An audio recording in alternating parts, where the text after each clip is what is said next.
ಹೈದರಾಬಾದ್ನಲ್ಲಿ ಆರ್ಸಿಬಿ ಮತ್ತು ಸನ್ರೈಸರ್ಸ್ ಹೈದರಾಬಾದ್ ತಂಡಗಳ ನಡುವೆ ನಡೆದಂತಹ ಪಂದ್ಯದಲ್ಲಿ ಆರ್ಸಿಬಿ ಸನ್ರೈಸರ್ಸ್ ಹೈದರಾಬಾದ್ ಎದುರು 55 ರನ್ಗಳ ಅಂತರದಲ್ಲಿ ಸೋಲನ್ನ ಕಂಡಿದೆ.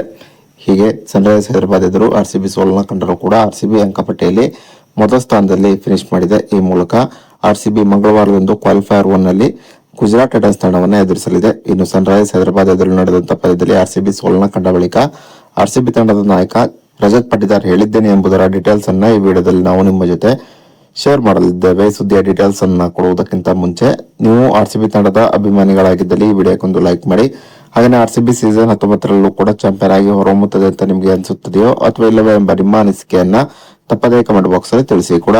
ಹೈದರಾಬಾದ್ ನಲ್ಲಿ ಆರ್ಸಿಬಿ ಮತ್ತು ಸನ್ರೈಸರ್ಸ್ ಹೈದರಾಬಾದ್ ತಂಡಗಳ ನಡುವಿನ ಪಂದ್ಯದಲ್ಲಿ ಟಾಸ್ ಅನ್ನು ಗೆದ್ದಂತಹ ಸನ್ರೈಸರ್ಸ್ ಹೈದರಾಬಾದ್ ತಂಡ ಮೊದಲು ಬ್ಯಾಟಿಂಗ್ ಮಾಡುವ ನಿರ್ಧಾರವನ್ನು ಕೈಗೊಂಡು ನಿಗದಿತ 20 ಓವರ್ನಲ್ಲಿ 4 ವಿಕೆಟ್ ಅನ್ನು ಕಳೆದುಕೊಂಡು 255 ರನ್ಗಳನ್ನ ಹೊಡೆಯಿತು. ಇನ್ನು ಗೆಲುವಿಗಾಗಿ 256 ರನ್ಗಳ ಗುರಿಯನ್ನು ಪಡೆದಂತಹ ಆರ್ಸಿಬಿ ನಿಗದಿತ 20 ಓವರ್ನಲ್ಲಿ 4 ವಿಕೆಟ್ ಅನ್ನು ಕಳೆದುಕೊಂಡು 200 ರನ್ಗಳನ್ನ ಹೊಡೆಯಿತು. ಈ ಮೂಲಕ ಆರ್ಸಿಬಿ ಸನ್ರೈಸರ್ಸ್ ಹೈದರಾಬಾದ್ ಎದುರು 55 ರನ್ಗಳ ಅಂತರದಲ್ಲಿ ಸೋಲನ್ನ ಕಂಡಿತು.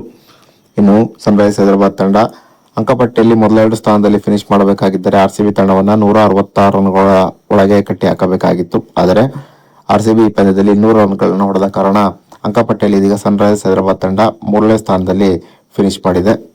ಹೀಗಾಗಿ ಬುಧವಾರದಂದು ಸನ್ರೈಸರ್ಸ್ ಹೈದರಾಬಾದ್ ತಂಡ ಎಲಿಮಿನೇಟರ್ ಅನ್ನು ಆಡಲಿದ್ದರೆ ಆರ್ಸಿಬಿ ಮಂಗಳವಾರದಂದು ಗುಜರಾತ್ ಟೈಟನ್ಸ್ ಎದುರು ಕ್ವಾಲಿಫೈಯರ್ 1 ನಲ್ಲಿ ಆಡಲಿದೆ. ಇನ್ನು ಸನ್ರೈಸರ್ಸ್ ಹೈದರಾಬಾದ್ ಎದುರು ನಡೆದಂತಹ ಪಂದ್ಯದಲ್ಲಿ ಸೋಲನ್ನ ಕಂಡ ಬಳಿಕ ಮಾತನಾಡಿದಂತಹ ಆರ್ಸಿಬಿ ತಂಡದ ನಾಯಕ ರಜತ್ ಪಟಿದಾರ್, ಸನ್ರೈಸರ್ಸ್ ಹೈದರಾಬಾದ್ ತಂಡ ನಮ್ಮ ಎದುರು ಒಂದು ಉತ್ತಮವಾದ ಬ್ಯಾಟಿಂಗ್ ಪ್ರದರ್ಶನ ತೋರಿತು. ಅದರಲ್ಲೂ ಸನ್ರೈಸರ್ಸ್ ಹೈದರಾಬಾದ್ ತಂಡದ ಟಾಪ್ ಆರ್ಡರ್ ಬ್ಯಾಟ್ಸ್ಮನ್ಗಳು ಒಂದು ಅದ್ಭುತವಾದಂತಹ ಬ್ಯಾಟಿಂಗ್ ಪ್ರದರ್ಶನವನ್ನು ತೋರಿದರು. ನಾವು ಫೀಲ್ಡಿಂಗ್ ನಲ್ಲಿ ಮತ್ತು ಬೌಲಿಂಗ್ ನಲ್ಲಿ ಅಷ್ಟೊಂದು ಉತ್ತಮವಾದ ಪ್ರದರ್ಶನವನ್ನು ಈ ಪಂದ್ಯದಲ್ಲಿ ತೋರಲಿಲ್ಲ.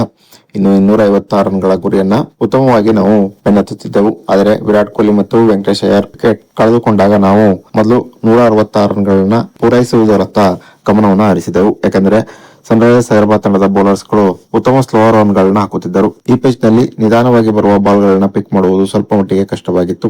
ಈ ಕಾರಣದಿಂದಾಗಿ ಮೊದಲು 166 ರನ್ ಅನ್ನ ದಾಟುವ ದೃಷ್ಟಿಯನ್ನು ನಾವು ಹಾಕಿಕೊಂಡೆವು. ಈ ಕಾರಣದಿಂದಾಗಿ ನಾವು ಸನ್ರೈಸರ್ಸ್ ಹೈದರಾಬಾದ್ ಎದುರು ಈ ಪಂದ್ಯವನ್ನ ಸೋತೆವು ಅಂತ ನನಗೆ ಅನಿಸುತ್ತದೆ.